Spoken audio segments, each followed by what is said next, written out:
up? How you doing? It's Jared. It's a Benchmade Model 32. At the end of this video, I'm going to do a giveaway announcement for that Olight SR1 flashlight. This is either a Benchmade Model 30 or a Pacific Coast or Pacific Cutlery Corp Model 10. I don't actually know which. You can see the marking there. It just says Made in USA. Beautiful finish on that blade, just almost mirror polish kind of stonewash blade. You can see it has been sharpened. That definitely is not the factory edge. It was done on some kind of a machine. It butchered it up a little bit. I mean, it's definitely a functional edge, but it'll cut you if you cut your, you're flipping this thing wrong. And this thing is heavy. It's definitely got a lot of weight behind these handles. The weight on this thing is 4.9 ounces.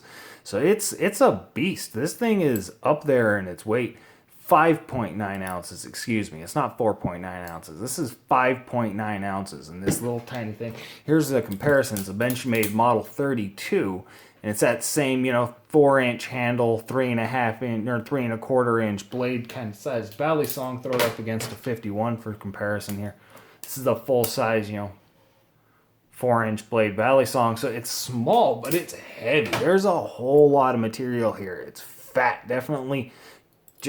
It's like a little chunky little thing. I really like it. I honestly want to carry this thing around, but I just can't bring myself to do it for multiple reasons. It's illegal for me to carry a Balisong. It's got longer than a 2-inch blade in California, and I just can't bear losing this thing. I traded a Spyderco Paramilitary 2 and CPM crew wear for it, which, depending on how you look at it, I bought that thing in the store, and so either I got a good deal on it because I paid $160 for that Spyderco, which had gone up in value and was probably worth about $350 if I'd sold it on eBay. So I either paid $150 more than this thing's worth because that knife was worth $350 sold, or I got a really good deal on this thing because I paid $160 for that knife and then traded it for this. Depends on how you want to look at it.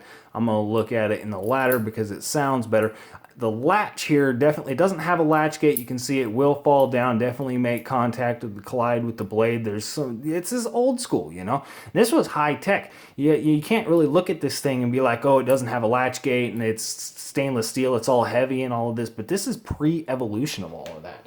I mean, this is pre-evolution of stuff like this. This 87 right here with my crazy ass little latch that I put on there. It's a paracord latch. I melted a couple balls of paracord to actually attach it that way.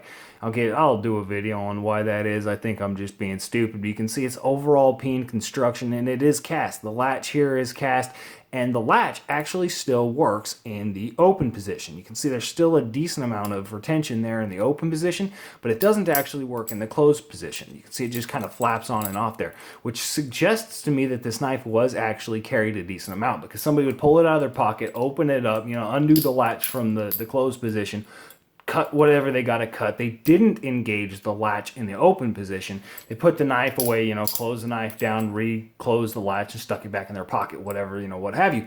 And so the closed position here is worn out while the open position isn't. That's just that's just a little bit of a theory on why that is, but I think this thing was carried. I don't think that it was heavily abused. The tip hasn't been refinished too many times. It hasn't been sharpened too many times, and it was definitely sharpened decently well when they did do it. And so it was taken care of, but it just seems to me there's scratches and there's dings and there's dents and there's this little pit right there. And so it really does seem to me that it was carried and was used by whoever actually had it back in the day. You can see there's a little bit of casting marks right there on the end of that handle. You can see the handle play. This thing's 30 years old, so holding up like that amount of handle play, and just the fact that it has been used and it has been probably gingerly flipped over the years. This sport of flipping wasn't nearly as crazy when this thing was in its heyday as it is now, but the latch still works, and it's relying on that tang pin to actually get that closure in this position here, to actually in the closing. So that tang pin has held up. That tang pin hasn't deformed. These tang cups haven't deformed, because if they had, this wouldn't have proper tension there. And so with as much abuse as this thing is taken, which is probably again very light, I imagine, it is holding up really well. Yeah. I kind of like to sit here and wonder about what this thing's life was like.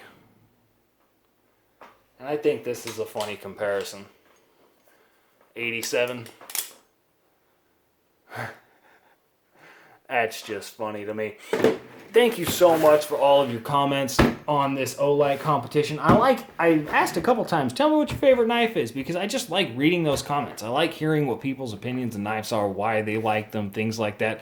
I took all of the good questions. I didn't take anything sarcastic, just all of the good comments, things like that. Put them in a bucket, did a little bit of a poll, and the winner was Derby 3. It's DIBY 3.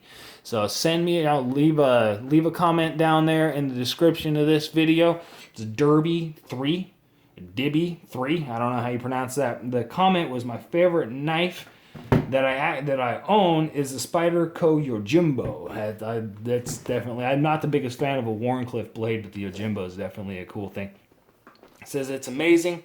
My grill knife is probably the Hinderer 3.5 coated Wharncliffe.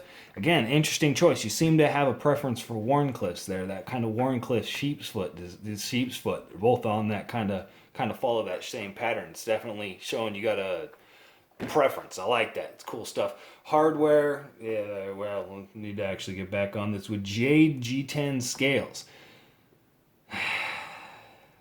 I just don't like what you're saying, man. I do. I love what you're saying, but again, JG10. Why are you gonna want JG10? Give me something black. Give me something with a little bit of color to it. Why do people like that JG10? Whatever. Black hardware. My favorite user knife is a Kaiser Thorgrim. I think that's what it is. It's Kaiser's Thorgrim Santa Fe. At EDC, a flashlight and a multi-tool. Well, here's another flashlight for your EDC setup. Try that thing out for a little bit. Yeah, that's it. I'm just joking on the JG10. I really don't understand it because I don't personally like it, but it's still just freaking awesome. I love that all of this crap is out there. Y'all have a good one.